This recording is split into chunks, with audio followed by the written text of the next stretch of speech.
नमस्कार। आज का टॉपिक बहुत ही दिलचस्प है, डी डॉलराइजेशन। ये शब्द आजकल खूब सुनने में आ रहा है ना? तो चलिए समझते हैं कि आखिर ये दुनिया भर में अमेरिकी डॉलर से दूर जाने की जो लहर चल रही है, इसका मतलब क्या है।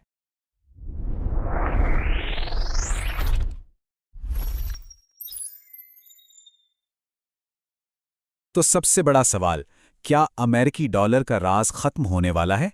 हेडलाइंस तो कुछ ऐसा ही कह रही हैं। चलिए आज इसी सवाल की तह तक जाते हैं और देखते हैं कि सच्चाई क्या है। ठीक है, तो सबसे पहले ये डी डॉलराइजेशन है क्या भला?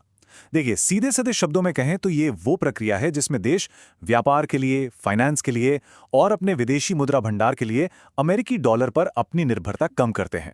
मतलब डॉलर की जगह अपनी या किसी और मुद्रा का इस्तेमाल बढ़ाना। तो सवाल उठता है कि देश ऐसा कर क्यों रहे हैं? आखिर क्या जरूरत पड़ गई डॉलर से दूर जाने की? चलिए देखते हैं कि इस पूरी कहानी के पीछे वजह क्या क्या है। इसके पीछे कई बड़े और कह सकते हैं शक्तिशाली कारण हैं। देखिए, देशों को लगता है कि इससे उन्हें ज्यादा आर्थिक स्वतंत्रता मिलेगी। वो अमेरिकी प्रतिबंधों के असर से खुद को बचा पाएंगे। साथ ही लेन देन की लागत कम होती है, आपस में क्षेत्रीय व्यापारिक संबंध मजबूत होते हैं और सबसे बड़ी बात, अपनी मुद्रा पर, अपनी अर्थव्यवस्था पर उनका खुद का नियंत्रण बढ़ता है।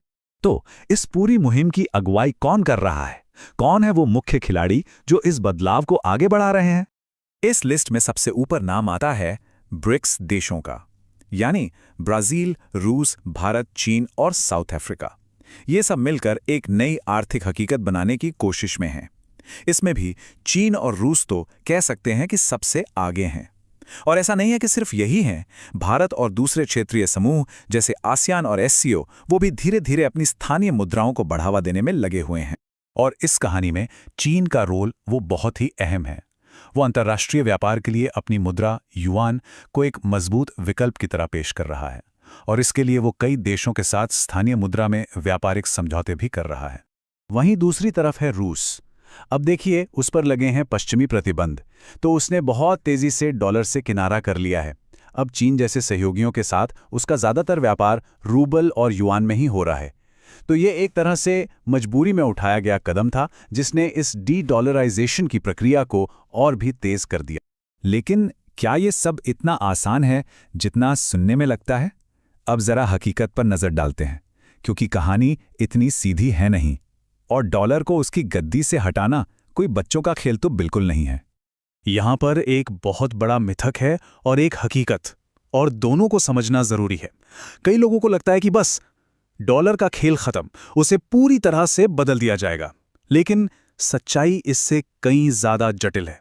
हकीकत यह है कि डॉलर का दबदबा शायद कम हो जाए, लेकिन वो खत्म नहीं होगा। और यही इस पूरी बहस का सबसे जरूरी पहलू है जिसे हमें समझना। तो सवाल है कि डॉलर इतना मजबूत है क्यों? आखिर क्या बात है इसमें? देखिए, सबसे पहली बात है इसका पैमाना और दशकों का विश्वास। ये बेजोड़ है। दुनिया की ज्यादातर चीजें जैसे तेल, सोना, गैस, इनकी कीमत डॉलर में ही तय होती है। इसका जो वित्तीय ढांचा है वो पूरी दुनिया में बहुत गहराई तक फैला हुआ है। और सच तो ये है कि अभी तक कोई एक ऐसा मजबूत विकल्प है ही नहीं जो आसानी से इसकी जगह ले सके। तो अगर हम इन दोनों सिस्टम्स को साथ साथ रखकर देखें तो फर्क क्या है? देखिए, डॉलर वाले सिस्टम में स्थिरता ज्यादा है, पर साथ में अमेरिकी प्रतिबंधों का खतरा और आर्थिक निर्भरता भी है। दूसरी तरफ डी डॉलराइज सिस्टम में देशों को आजादी ज्यादा मिलती है, प्रतिबंधों का डर कम होता है, लेकिन वहां स्थिरता पूरी तरह से स्थानीय मुद्रा कितनी मजबूत है इस पर निर्भर करती है। तो फिर आगे क्या होने वाला है? असली वैश्विक तस्वीर क्या बन रही है? चलिए अब भविष्य की ओर देखते हैं कि ये कहानी किस मोड़ पर जा सकती है। तो सबसे जरूरी बात यह है कि कोई एक नया राजा नहीं आने वाला। डॉलर की जगह कोई और एक मुद्रा नहीं लेगी, बल्कि एक नई व्यवस्था बनेगी। दुनिया एक ध्रुवीय मुद्रा प्रणाली से एक बहुध्रुवीय प्रणाली की ओर बढ़ रही है। तो डी डॉलराइजेशन से असल में हासिल क्या हो सकता है? सबसे पहले तो हम क्षेत्रीय स्तर पर बदलाव देखेंगे। मतलब देश आपस में व्यापार के लिए अपनी ही मुद्राओं का इस्तेमाल करेंगे, जैसे भारत और यूएई रुपए और दिरहम में कर रहे हैं। दूसरा, दुनिया एक बहुध्रुवीय व्यवस्था की तरफ बढ़ेगी जहां डॉलर अकेला बादशाह नहीं होगा, बल्कि यूरो, युआन जैसी मुद्राएं भी अहम भूमिका निभाएंगी। और तीसरा, इससे डॉलर की राजनीतिक ताकत कम होगी। देश अमेरिकी प्रतिबंधों का सामना शायद बेहतर तरीके से कर पाएंगे। तो इस सब का निचोड़ क्या है? इस पूरी जानकारी से हमें आखिर क्या समझना चाहिए? इस पूरी चर्चा का सार बस इस एक लाइन में है। डी-डॉलराइजेशन डॉलर के दबदबे को कमजोर करता है, उसे खत्म नहीं करता। ये एक धीमी, क्रमिक प्रक्रिया है जो दुनिया को एक मुद्रा के राज से निकालकर एक ऐसी व्यवस्था की ओर ले जा रही है जहां कई मुद्राओं का बोलबाला होगा। तो कह सकते हैं कि डॉलर का राज खत्म नहीं हो रहा, बस उसका रूप बदल रहा है।